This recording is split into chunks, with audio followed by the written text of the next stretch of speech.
Hello everyone, નમસ્કાર મિત્રો. આજે આપણે 16/3/2025ના દિવસે જીપીએસસી દ્વારા ટોટલ 21 અલગ અલગ જાહેરાતોનું કોમન એક જીએસનું પેપર લેવાયું છે. આ પેપરની અંદર બંધારણના સરસ મજાના પ્રશ્નો પૂછાયા છે. તો આ પ્રશ્નોની આપણે ચર્ચા કરીશું. સૌથી પહેલો પ્રશ્ન છે કે ભારતના બંધારણમાં બિન સાંપ્રદાયિકતા સિદ્ધાંતોનો સમાવેશ નીચે પૈકી શામાં થયેલો છે? મૂળભૂત અધિકારોની અંદર થયેલો છે કે પછી આમુખમાં થયેલો છે? એના વિશે તમારે માહિતી આપવાની છે કે પહેલું સાચું, બીજું સાચું કે પછી આપેલા બંને સાચા. તો અહીંયા જુઓ તમે, અહીંયા વાત શેની થઈ છે? અહીંયા વાત થઈ છે આપણા જે છે બિન સાંપ્રદાયિકતાની, સેક્યુલરિઝમની. તો આપણા મૂળભૂત અધિકારની અંદર આર્ટિકલ જે છે 25 થી 28માં આપણે સાંપ્રદાયિકતાની વાત કરેલી છે અને સાથે સાથે આમુખમાં પણ આપણે 42માં સુધારા દ્વારા સાંપ્રદાયિક શબ્દ સેક્યુલરિઝમ જે છે એટલે કે બિન સાંપ્રદાયિક શબ્દ ઉમેરેલો છે ને. તો અહીંયા આપેલા બંને બે વિકલ્પો આપણા બિલકુલ સાચા આવશે. તો આપણો જવાબ શું થઈ જશે? 1 અને 2 બંને. તો option number she is the right answer. ચલો, ત્યાર પછીનો ક્વેશ્ચન પૂછાયો કે ભારતમાં નાણાં પંચના સંદર્ભમાં નીચેના વિધાનો ધ્યાનમાં લો. કે ભાઈ ભારતના જે છે બંધારણ એક અર્ધ ન્યાયિક સંસ્થા તરીકે નાણાં પરની જોગવાઈ કરે છે અને નાણાં પરની રચના રાષ્ટ્રપતિ દ્વારા દર 5મા વર્ષે અથવા એવા તબક્કે કરવામાં આવે જ્યારે તેઓની જરૂર લાગે છે. સૌથી પહેલા તો ભારતના બંધારણમાં આર્ટિકલ 280 પ્રમાણે નાણાં પરની જોગવાઈ છે. એટલે કે આ બંધારણીય સંસ્થા છે પરંતુ કાયમી સંસ્થા નથી. કાયમી નથી એટલે શું છે કે ભાઈ રાષ્ટ્રપતિ દ્વારા દર 5 વર્ષે અથવા એમને જરૂર જણાય ત્યારે આ સંસ્થાની સ્થાપના થાય છે. એટલે બીજું સાચું છે. અને બીજું કે આની પાસે જે છે ક્વોસી જ્યુડિશિયલ પાવર છે એટલા માટે એક અર્ધ ન્યાયિક જે છે સંસ્થા તરીકે પણ કામ કરે છે. જેમ કે ઇલેક્શન કમિશન જે છે પોતે અને ક્વોસી જ્યુડિશિયલ બોડી છે, એ રીતે આ પણ એક અર્ધ ન્યાયિક સંસ્થા છે. તો આ પણ ક્વેશ્ચનમાં આપેલા બંને બે વિકલ્પો બિલકુલ સાચા છે. Option number she is the right answer. ચલો, ત્યાર પછીના ક્વેશ્ચનની જો આપણે ચર્ચા કરીએ તો ત્યાર પછીનો ક્વેશ્ચન પૂછાયો છે કે ભાઈ સમાનતાનો મૂળભૂત અધિકાર નીચે પૈકી શેમાં સમાવિષ્ટ છે? હવે સમાનતા આપણે ખબર છે, રાઈટ ટુ ઇક્વાલિટી આર્ટિકલ 14 થી આર્ટિકલ 18 સુધી આવે. તો શૈક્ષણિક સંસ્થાઓ તથા નોકરીઓમાં અનામતની જોગવાઈ તો એમાં શેમાં આવશે? આર્ટિકલ 15 ને 16માં આવશે. અને અસ્પૃશ્યતા નાબૂદી આર્ટિકલ 17માં આવે. તો 15, 16, 17 એ 14 થી 18માં આવે અને એટલા માટે સમાનતાનો અધિકાર જે છે આ બંનેનો સમાવેશ કરે છે. તો આપણો જવાબ થઈ જશે ઓપ્શન નંબર સી, 1 અને 2 બંને. ચલો, ત્યાર પછીના ક્વેશ્ચનની જો ચર્ચા કરીએ કે નીચેનામાંથી શાનો મૂળભૂત અધિકારોમાં સમાવેશ થતો નથી? તો જો જીવન જીવવાનો અધિકાર આર્ટિકલ 21માં આવે, ધાર્મિક સ્વતંત્રતા 25 થી 28માં આવે અને વાણી સ્વાતંત્ર્ય આર્ટિકલ 19માં આવે. જે મિલકતનો અધિકાર પહેલા આર્ટિકલ 31માં હતો, આપણે રદ કર્યો છે અને આર્ટિકલ 300A માં મૂકી દીધો છે. એટલે કે મિલકતનો અધિકાર અત્યારે આપણો મૂળભૂત અધિકાર નથી, ફંડામેન્ટલ રાઈટ એટલે કે ભાગ નંબર 3માં નથી. ચલો, એના પછીનો ક્વેશ્ચન જોઈએ કે રાષ્ટ્રપતિની ચૂંટણી કરતા મતદાર મંડળમાં કોનો સમાવેશ થાય? મતદાર મંડળ એટલે કે ઇલેક્ટરલ કોલેજ.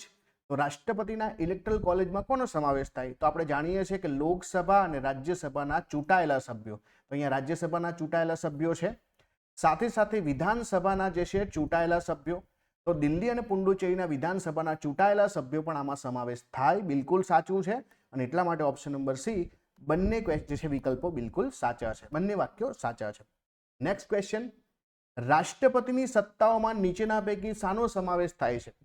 હવે રાષ્ટ્રપતિ અલગ અલગ પ્રકારની સત્તાઓ ધરાવે છે, જેમ કે ન્યાયિક સત્તા છે, કારોબારી સત્તા છે, એમની પાસે જે છે કાયદાકીય સત્તા છે, એમની પાસે ઇમરજન્સી પ્રોવિઝન છે.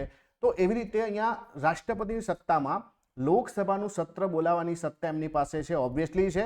સમનિંગ પાવર પણ છે, પ્રોરોગેશન પાવર પણ છે અને ડિઝોલ્યુશન એટલે કે વિસર્જનનો પાવર પણ છે.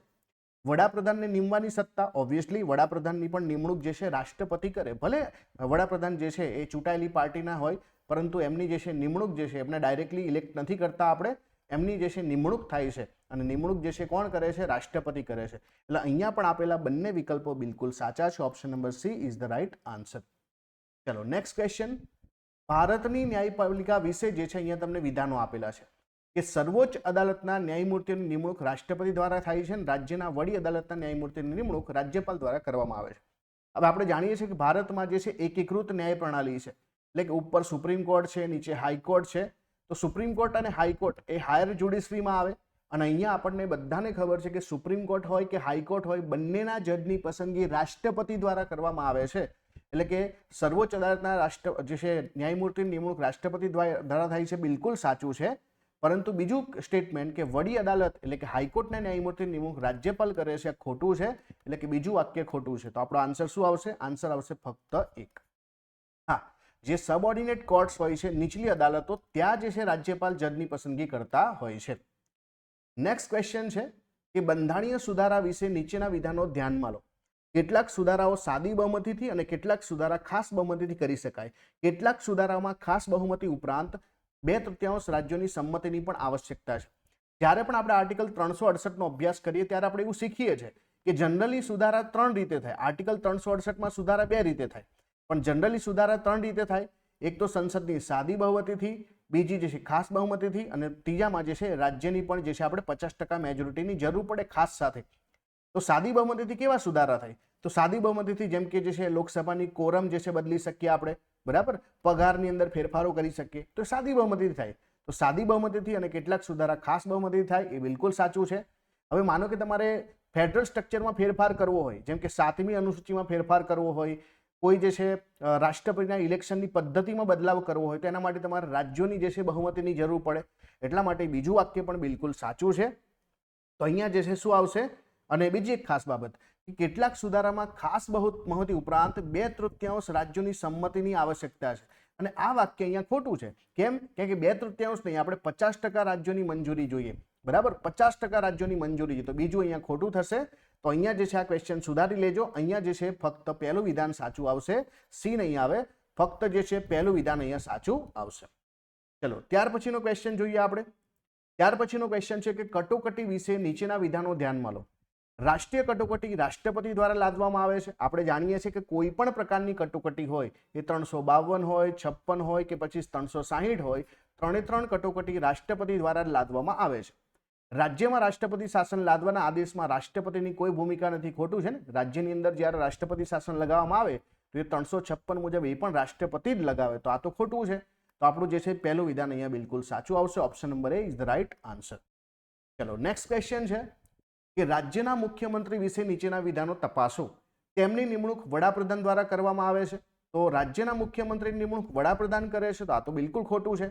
તેમની નિમણૂક રાષ્ટ્રપતિ દ્વારા થાય છે, એ પણ ખોટું છે. કેમ કે રાજ્યના મુખ્યમંત્રીની નિમણૂક જે છે એ રાજ્યપાલ દ્વારા કરવામાં આવતી હોય છે. અને એટલા માટે અહીંયા જે છે બંને વાક્યો બિલકુલ ખોટા છે. તો એક પણ સાચું નથી, બંનેમાંથી એક પણ નહીં. નેક્સ્ટ ક્વેશ્ચન, લોકસભાના સ્પીકર વિશે નીચેના વિધાનો ધ્યાનમાં લો. તેમની નિમણૂક લોકસભાની બહુમતી ધરાવતા પક્ષના નેતા દ્વારા થાય છે. તો લોકસભાના સ્પીકર જે હોય છે એનું ઇલેક્શન થાય, તો નિમણૂક તો થતી નથી. તેમને લોકસભાના સભ્યો દ્વારા ચૂંટી કાઢવામાં આવે છે, તો બિલકુલ સાચું છે. એટલે જવાબ આપણો આવશે ફક્ત 2. Option number B is the right answer. ઉપરાષ્ટ્રપતિની લાયકાત વિશે નીચેના વિધાનો તપાસો. તેઓ ભારતના નાગરિક હોવા જોઈએ. આપણે જાણીએ છીએ કે ભારતમાં કોઈ પણ પોલિટિકલ પદ આપણે પ્રાપ્ત કરવું હોય તો ભારતના નાગરિક હોવું ફરજિયાત છે. તો પહેલું તો સાચું છે. અને અહીંયા લખ્યું છે ઉપરાષ્ટ્રપતિની જે છે લોકસભાના સભ્ય તરીકે ચૂંટાવા લાયક હોવા જોઈએ.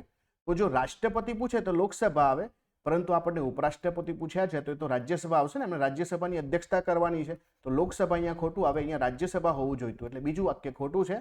તો પહેલું વાક્ય આપણું સાચું છે. તો ફક્ત એક આપણો જવાબ આવશે. નેક્સ્ટ ક્વેશ્ચન છે આપણો.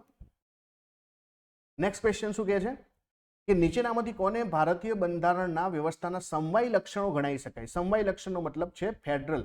આપણે જાણીએ છીએ કે ભારતમાં અમુક લક્ષણો યુનિટરી પણ છે, એટલે કે એકાત્મક લક્ષણો છે, અને ઘણા બધા લક્ષણો સંઘીય છે. તો અહીંયા તમને એક નાગરિકત્વ આપ્યું છે, સિંગલ સિટીઝનશીપ. તો સિંગલ સિટીઝનશીપ તો આપણે બ્રિટનમાંથી લીધું છે, અને બ્રિટન પોતે એકાત્મક છે, તો આ તો આપણું સંઘીય માળખું નથી. આ લેખિત બંધારણ જે છે એ આપણું જે છે સંઘીય માળખાનું લક્ષણ કહેવાશે. બીજા ઘણા બધા એક્ઝામ્પલ છે, જેમ કે તમને કેન્દ્રીય જે સેવાઓ છે, બરાબર, એ કેન્દ્રીય સેવાઓ જેમ કે આઈએએસ, આઈપીએસ એ એકાત્મકનું લક્ષણ કહેવાશે. જ્યારે સત્તાનું વિભાજન છે, પછી સ્વતંત્ર ન્યાયપાલિકા છે, એ બધા જે છે સમવાયી લક્ષણો કહેવાશે. તો અહીંયા તમને પૂછ્યું છે, તો આપણો જવાબ આવશે ફક્ત 2. ચલો ત્યાર પછીનો ક્વેશ્ચન જોઈએ. રાષ્ટ્રીય કટોકટી વિશે નીચેના વિધાનો ધ્યાનમાં લો. પ્રથમવાર રાષ્ટ્રીય કટોકટી 1975માં લાદવામાં આવી હતી. તો આ તો બિલકુલ ખોટું છે ને. છેલ્લી કટોકટી જે લગાવી આપણે 1975માં લગાવી, તો પહેલું ખોટું છે. અને 1975 પછી રાષ્ટ્રીય કટોકટી લાદવામાં નથી આવી, એ બિલકુલ સાચું છે. તો આપણો જવાબ આવશે ફક્ત 2. અત્યાર સુધી 3 જે છે કટોકટી લાગી છે. કમેન્ટ કરો કઈ કઈ છે. એટલે કે આપણે નેશનલ ઇમરજન્સીની વાત કરીએ. 2 હતી એક્સટર્નલ પ્રકારની, 1 હતી ઇન્ટરનલ પ્રકારની. તો ટોટલ 3 ઇમરજન્સી અત્યાર સુધી આપણે નેશનલ ઇમરજન્સી લગાવી છે. સ્ટેટ ઇમરજન્સી તો લાગતી રહે છે. અત્યારે હાલમાં જે છે મણિપુરની અંદર જે છે સ્ટેટ ઇમરજન્સી જાહેર કરવામાં આવી છે. તો આ હતા આપણા આજના પેપર, એટલે કે 16/3/2025ના દિવસે લેવાયેલા જીએસના ક્વેશ્ચન. બહુ સરસ મજાના ક્વેશ્ચન છે. બીજા વિષયના ક્વેશ્ચન પણ હું થોડા ટાઈમમાં અપલોડ કરીશ. All the best. Thank you.